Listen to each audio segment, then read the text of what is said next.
Olá, crianças! Vamos à nossa aula de história? Hoje, nossa aula de história, o conteúdo está na nossa apostila, nas páginas 14 a 18. Eu quero que vocês peguem as apostilas, abram nessas páginas para acompanharem a explicação e a leitura do conteúdo, ok? Estudaremos a Confederação dos Tamoios e, em seguida, estudaremos as bandeiras e a mineração. A Confederação dos Tamoios. A Confederação dos Tamoios aconteceu entre 1554 e 1567 e envolveu portugueses, franceses, indígenas tupinambás, guaianazes, aimorés e términos. O movimento recebeu esse nome por causa da palavra tamuia, que em tupinambá significa o mais velho, o avô. Os colonizadores portugueses pretendiam escravizar os indígenas. E aí, o que aconteceu? Como os franceses queriam se estabelecer aqui no Brasil, resolveram, então, fazer um acordo com os indígenas, oferecendo a eles armas para que eles pudessem lutar contra os portugueses e em retribuição, os indígenas deixariam eles ficarem aqui no Brasil. E assim foi feito. Após uma série de conflitos, os jesuítas, que são os padres daquela época, foram convidados a quê? Eles se ofereceram para quê? Para cuidar de elaborar um tratado de paz entre os indígenas para que acabasse com aqueles conflitos.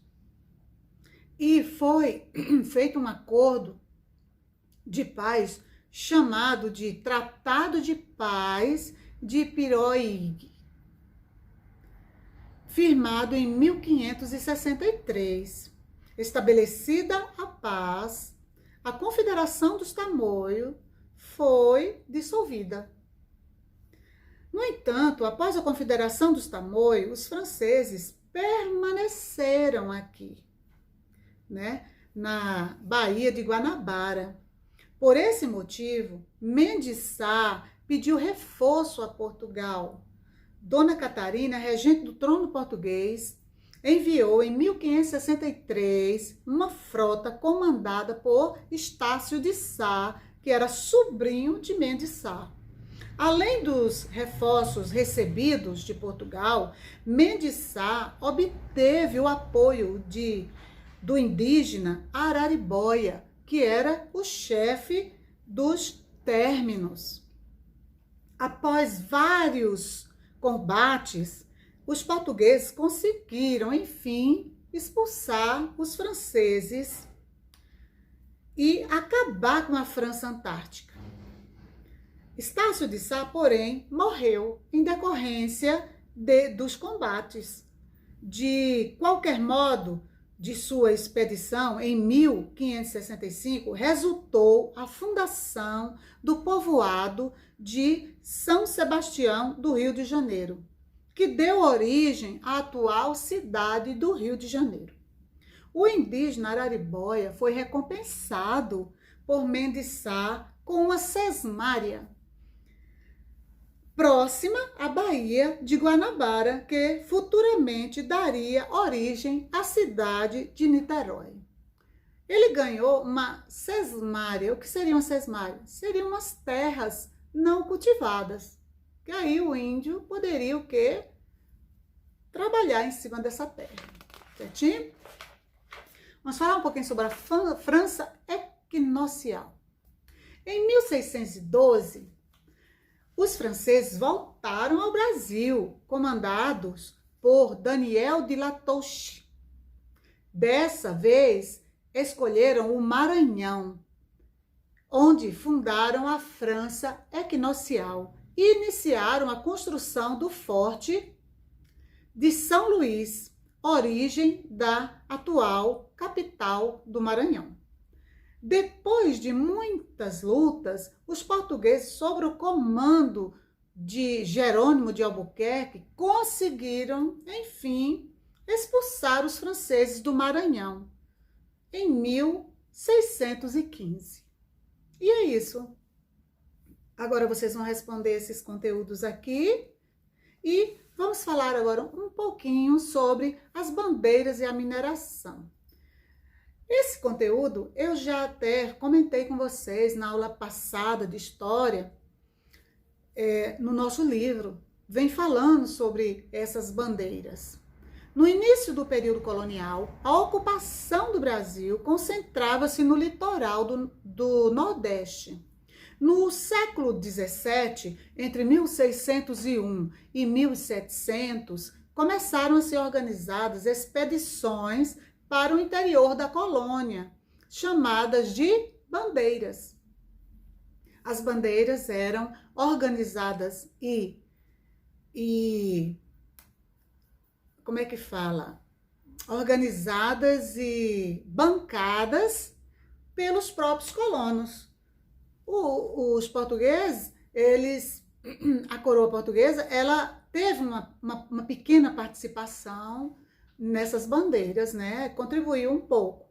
Mas a maior parte foram os próprios colonos que financiavam essas expedições. Existiram duas bandeiras, a bandeira de apressamento, que visava o quê? A capturar os indígenas para usá-los como escravos nas lavouras. E a outra bandeira é a bandeira de mineração, que ia atrás de quê? De ouro, prata e pedras preciosas.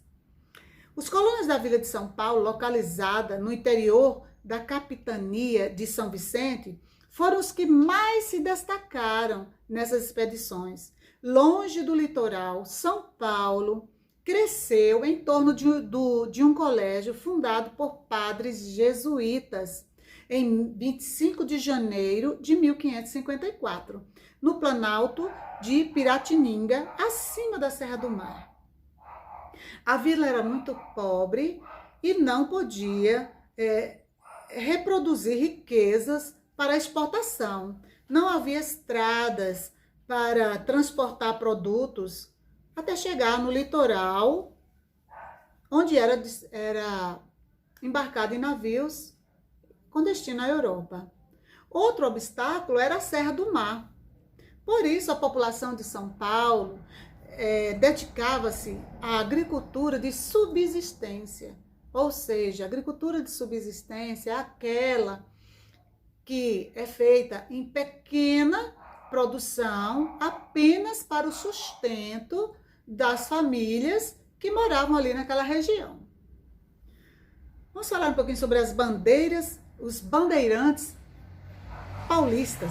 Desde a chegada dos primeiros colonos portugueses à colônia, o principal objetivo deles era o ouro.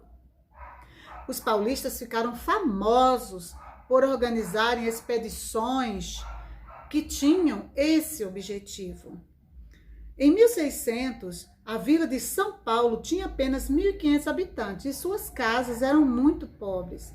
Na vila, faltavam mulheres de origem europeia.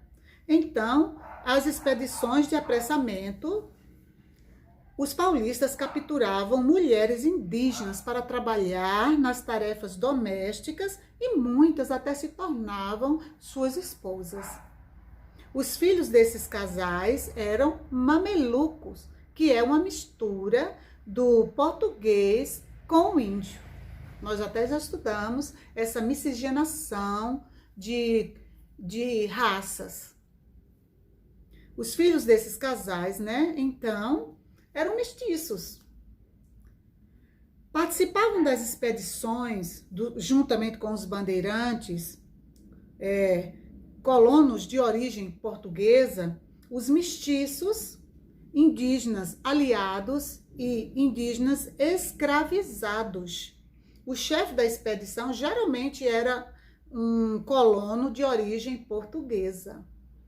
Ele era muito respeitado porque ele bancava as despesas dessas expedições. Eles atravessavam vales e montes, caminhando a pé por margens de rios, ou usavam canoas e percorriam milhares de quilômetros por dias e às vezes até anos.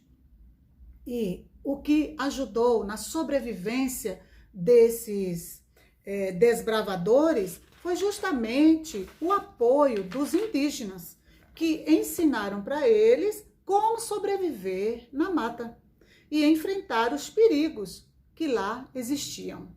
E isso, gente, foi muito importante para que as expedições tivessem sucesso. O Rio Tietê, em São Paulo, foi a principal rota dos bandeirantes e, por isso, tem grande importância para a história de São Paulo. Os indígenas tinham importante papel nas expedições, pois conheciam os caminhos e ensinavam aos bandeirantes a sobreviverem na mata. É isso, gente. Então, encerro por aqui o nosso conteúdo. Vocês leiam novamente o texto, né? E após resolvam os questionários. Qualquer dúvida, é só me procurar, certinho? Um beijo no seu coração e até a próxima aula. Tchau, tchau!